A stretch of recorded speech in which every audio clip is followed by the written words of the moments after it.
Namasté les amis, c'est Lucas pour un nouveau podcast. Si tu ne t'es pas encore abonné, c'est le moment de le faire. C'est parti, on commence. Aujourd'hui, on va parler d'Asie.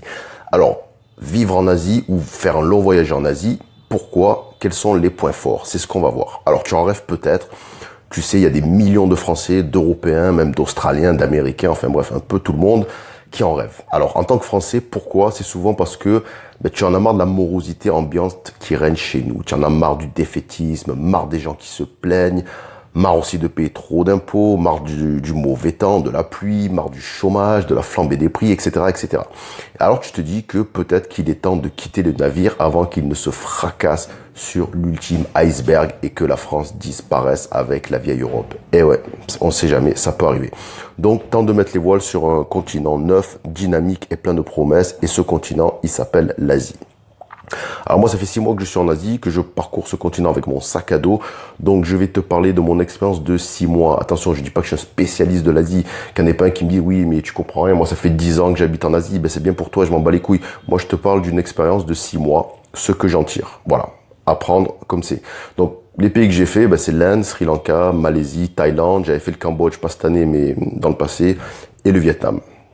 Donc, je vais te donner pour moi alors 3 points forts. Évidemment, il y en a beaucoup d'autres, hein, mais voilà, il faut peut-être faire d'autres podcasts. Hein, je vais pas faire un truc qui dure 3 quarts d'heure.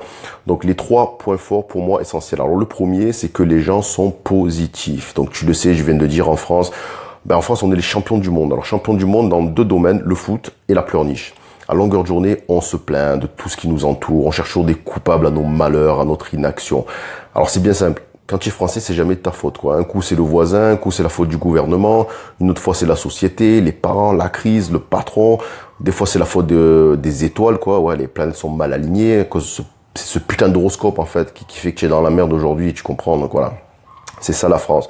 C'est un cliché, mais pas tout le monde est comme ça, évidemment, mais c'est quelque chose que je trouve assez pesant ces dernières années.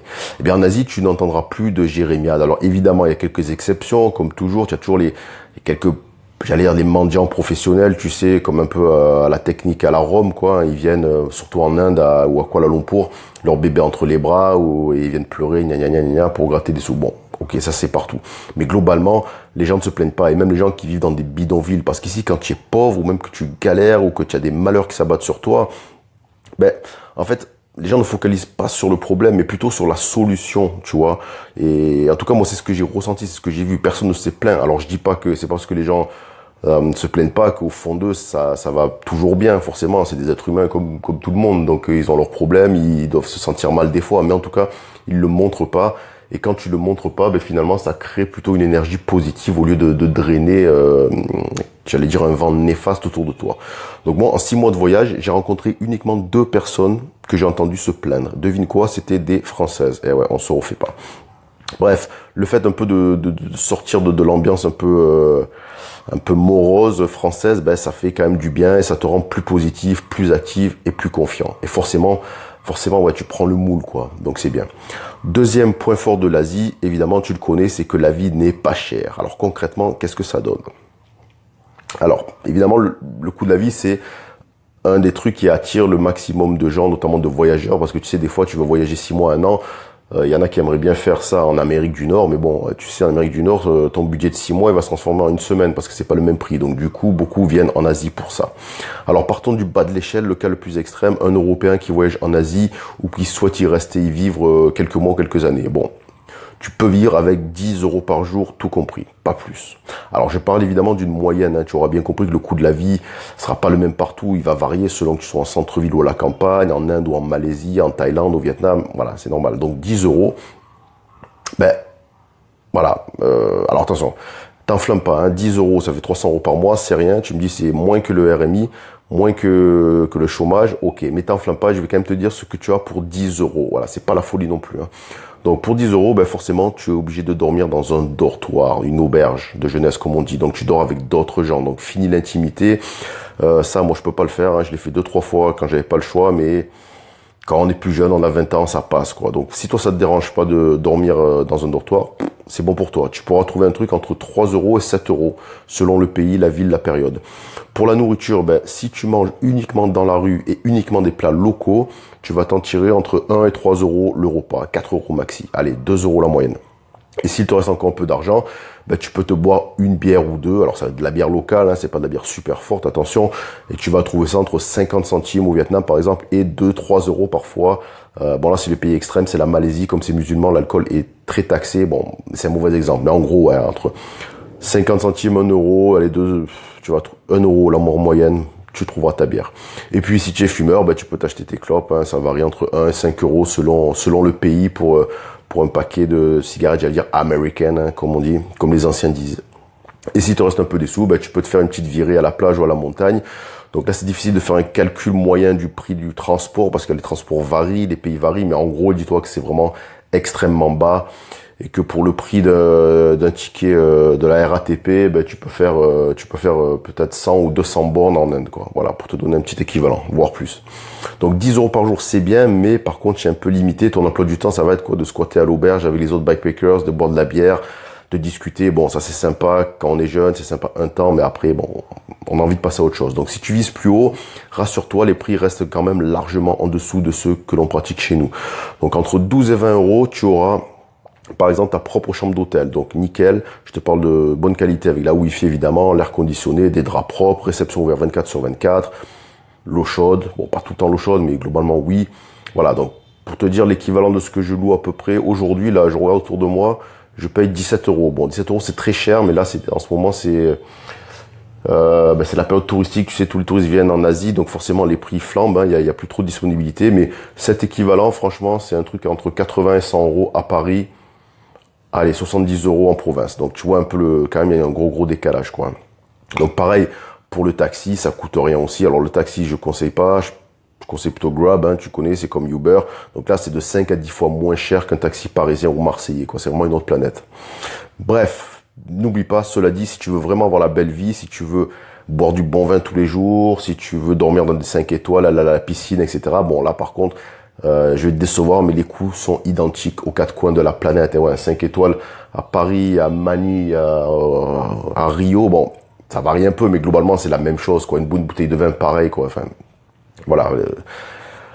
Voilà, ça y est, je sais plus quoi dire. Voilà, donc troisième avantage, enfin, troisième point positif, je trouve, c'est que le service est bon. Alors, qu'est-ce que j'appelle le service? Ben, le service, c'est les métiers de service, évidemment, comme la restauration, les serveurs, les réceptionnistes dans les hôtels, etc. Alors même si parfois ils ne parlent pas anglais ou très mal, même si parfois ils n'ont pas tous les réflexes professionnels de base, bon après c'est normal, il y en a certains qui débarquent des campagnes, ils ont aucune idée de ce en quoi consiste leur nouveau métier, souvent c'est un oncle ou un parent qui les a embauchés, bon ils comprennent rien, donc il leur faut du temps. Mais globalement, à part ça, comparé à la France, le service est très bon. Donc la principale raison, à mon sens, en fait, elle a aucun lien avec le fait qu'ils soient asiatiques et nous, européens. Je pense que ça n'a rien à voir. Moi, je te garantis que des gens compétents ou incompétents, des stupides, des fainéants, des gogols, il y en a partout dans le monde, quoi.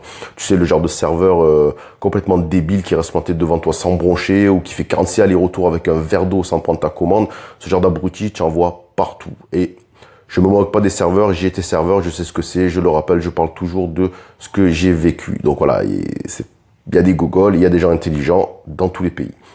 La grosse différence, en fait, c'est que si le service est d'une qualité supérieure en Asie, en fait, c'est tout simplement quantitatif. C'est que ici, dans n'importe quel bar, restaurant, hôtel, alors que ce soit en Inde, en Malaisie, au Vietnam ou ailleurs, tu trouveras toujours entre 5 et 10 fois plus de personnel que chez nous. Non, mais c'est un truc de fou. En fait, il y a souvent plus de serveurs que de clients. C'est vraiment hallucinant, quoi. Les types sont tellement nombreux que parfois, ils savent pas quoi faire. En fait, ils se regardent dans le banc des yeux, ils boivent un café, ils regardent la télé. Il te demande si tout va bien toutes les 30 secondes, il te passe un coup d'éponge 10 fois. Bon, moi en Inde, il m'est arrivé plusieurs fois des trucs de me retrouver seul dans un petit resto avec 3-4 serveurs dans la même pièce ou en face de moi, se tourner les pouces, les bras croisés, ils savent pas quoi faire, quoi. Alors qu'est-ce qu'ils font? Ils te regardent manger, ou j'en ai même vu des fois qu'ils regardaient un film, quoi. Enfin, hallucinant.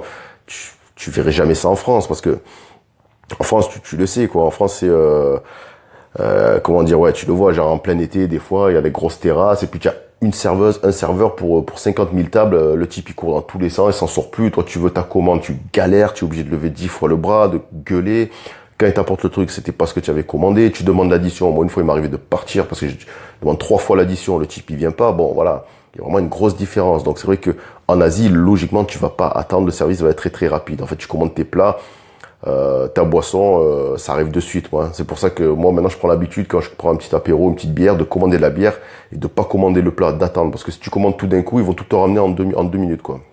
Donc voilà.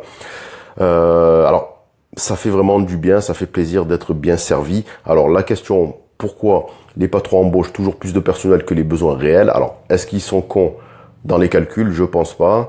La raison principale, c'est que la main-d'œuvre ne coûte rien. Alors pourquoi s'en priver? Tu me diras, je donne un exemple. Par exemple, un serveur indien qui travaille dans un bar branché de Bombay, donc je te prends un bon bar, pas un truc de street food, hein, un bar classe, ben, il se fera autour de $200 le mois. C'est une indienne qui me l'a dit, j'invente rien, j'espère que c'est vrai. Et tandis qu'un réceptionniste, par exemple, d'un petit hôtel de Kuala Lumpur, ben, il va prendre 10 euros la nuit. En moyenne. Pareil, c'est une locale qui me l'a dit, j'espère que c'est vrai. Donc, à ce prix-là, ben, pourquoi t'en priver? Franchement, autant embaucher un tas de personnes. Donc, je t'ai donné, à mon sens, les 3 principaux avantages de la vie asiatique. Bien sûr, il y en a plein d'autres. J'ai envie de te parler de plein d'autres choses, mais bon, je vais pas tout développer ici. Je te ferai des prochaines vidéos sur ça. Et puis aussi, ben, il y a toujours des aspects négatifs parce qu'on croit toujours que l'herbe est plus verte ailleurs. Que la France, rien ne va et qu'ailleurs tout est fantastique, c'est faux, évidemment, tu le sais, donc on parlera aussi des points négatifs et des points qui pourraient te faire regretter la France et qui sont à prendre en considération avant de... Alors moi je voyage, c'est différent, hein, mais même si j'ai envie de rester, mais si tu veux t'installer, il faudra prendre en compte aussi les aspects négatifs. Donc je t'en parle dans un prochain podcast. N'hésite pas à partager dans les coms ton expérience au niveau de l'Asie. Tu connais pas, tu as envie, tu as une bonne, mauvaise expérience. Et surtout, n'oublie pas de t'abonner tout de suite pour pas oublier. Allez, ciao!